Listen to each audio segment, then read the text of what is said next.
Hello student, good morning. Today discussion of competitive exam, SSC and other competitive exam. Our new batch is running 3 o'clock to 4 o'clock. जो अपना SSC stenographer का batch है वो running में चल रहा है, इसमें कंप्लीट होने वाला है। इसमें आपके पार्ट्स ऑफ स्पीच जो मोस्ट इम्पोर्टेंट रहते हैं वो डिस्कशन चल रहा है पार्ट्स ऑफ स्पीच का। और आप देखो जो भी बच्चा पढ़ना चाहते हैं बेसिक से एडवांस तक, यानी पहले बेसिक कराया जाता है टॉपिक का, फिर एडवांस, तो आप उसमें ज्वाइन हो सकते हो। बिल्कुल बेसिक, जिसको इंग्लिश नहीं आती उसके लिए। और वर्ग 3 के लिए भी इम्पोर्टेंट रहेगा। वर्ग 3 के जो बच्चे या जो भी छात्र छात्रा या जो भी व्यक्ति वर्ग 3 का एग्ज़ाम देगा उसके लिए भी इम्पोर्टेंट रहेगा, क्योंकि उसमें अभी पार्ट्स ऑफ स्पीच डिस्कशन चल रहा है। पार्ट्स ऑफ स्पीच कैसे बनते हैं या वर्ड का पार्ट्स ऑफ स्पीच क्या होता है।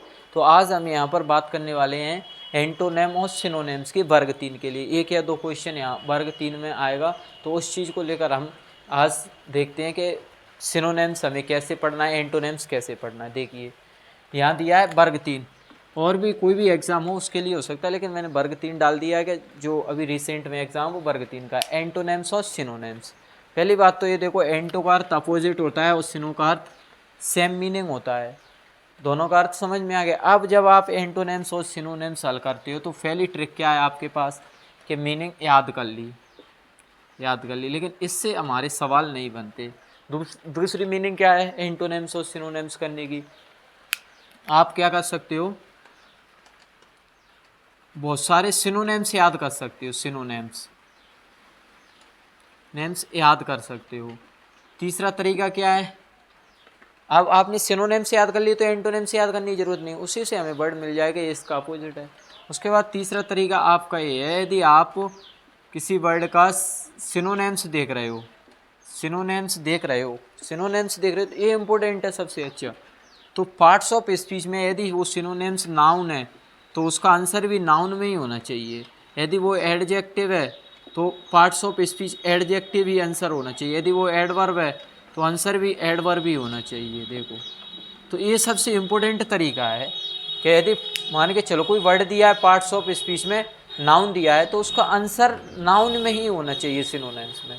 तो ये सबसे अच्छा तरीका। उसके बाद एक और तरीका root method, basic unit of a word word को बेसिक तरीके से समझो। देखो जैसे मैंने लिखा है यहाँ पर इम्पेयरमेंट, देखो एम क्या है इसमें प्रीफिक्स, और फेयर क्या है रूट वर्ड, और मेंट क्या है सफिक्स। तो ये हो गया हमारा रूट मेथड। इससे आप आसानी से कर सकते हो वर्ड को बिल्कुल। ये माने देखो नेगेटिव वर्ड होता है और लास्ट में मेंट लग गया तो सफिक्स से नाउन बन गया, और फेयर आने रूट होता है जोड़ा, तो इम्फेयरमेंट आने असमर्थता। तो ये 4-5 तरीके दिए हैं आपके लिए। पहला तो आप याद कर सकते हो वर्ड टू वर्ड, हिंदी में सिनोनिम्स याद कर सकते हो।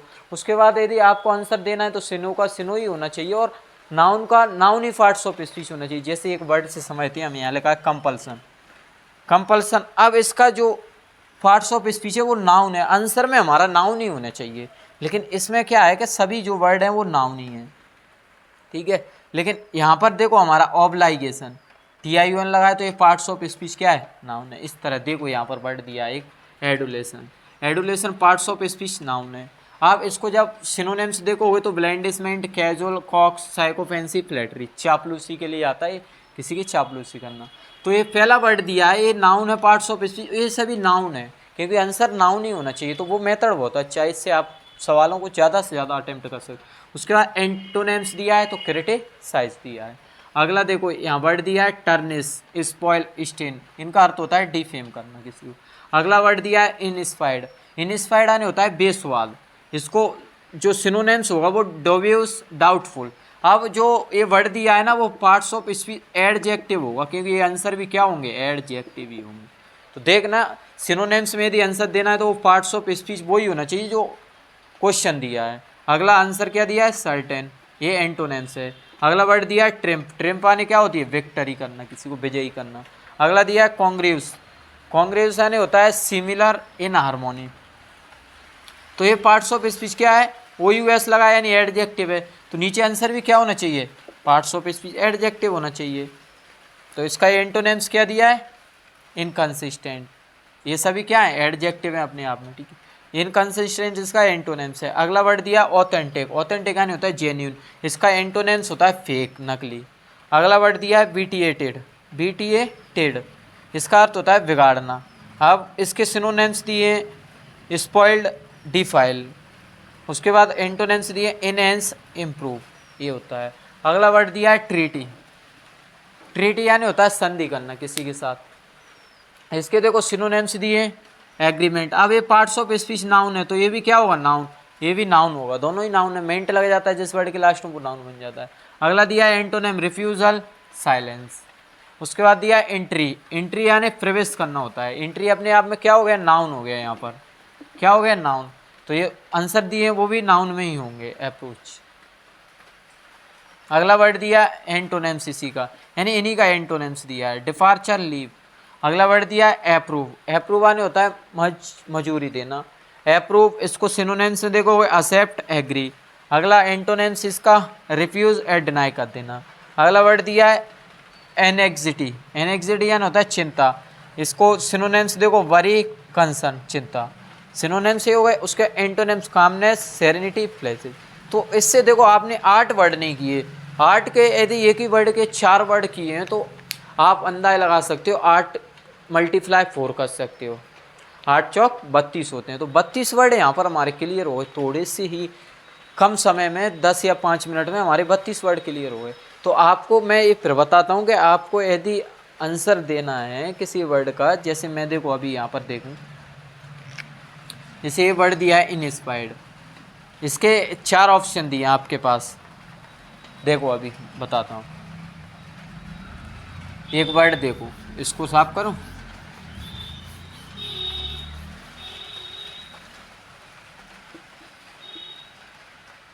एडुलेशन, पहला इसका ऑप्शन दिया है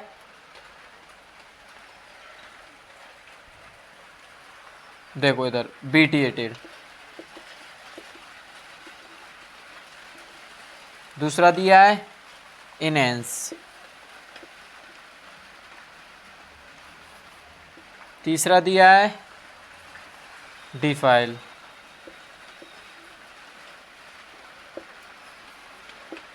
और एक और दिया है फ्लैटरी। तो कुछ जगह ऐसा होता है कि सेम पार्ट्स ऑफ स्पीच आ जाते हैं, जैसे ये भी नाउन है, ये भी नाउन है, तो ए नाउन है तो इसका आंसर क्या होगा, फ्लैटरी। एडुलेशन करना है, नहीं फ्लैटरी करना है, ये तो आंसर हो गया। तो आप देखो एक और तरीका रह गया, इसमें आप एक और तरीका जोड़ सकते हो, पॉजिटिव और नेगेटिव तरीका, पॉजिटिव और नेगेटिव। क्या कर सकते हो, पॉजिटिव और नेगेटिव तरीका देख सकते हो। जैसे कोई वर्ड पॉजिटिव है तो उसका आंसर ही पॉजिटिव होगा, यदि सिनोनिम्स देखना है तो पॉजिटिव आंसर मिलेगा, और नेगेटिव है तो नेगेटिव आंसर होगा। जैसे आपने देखा इम्पॉसिबल,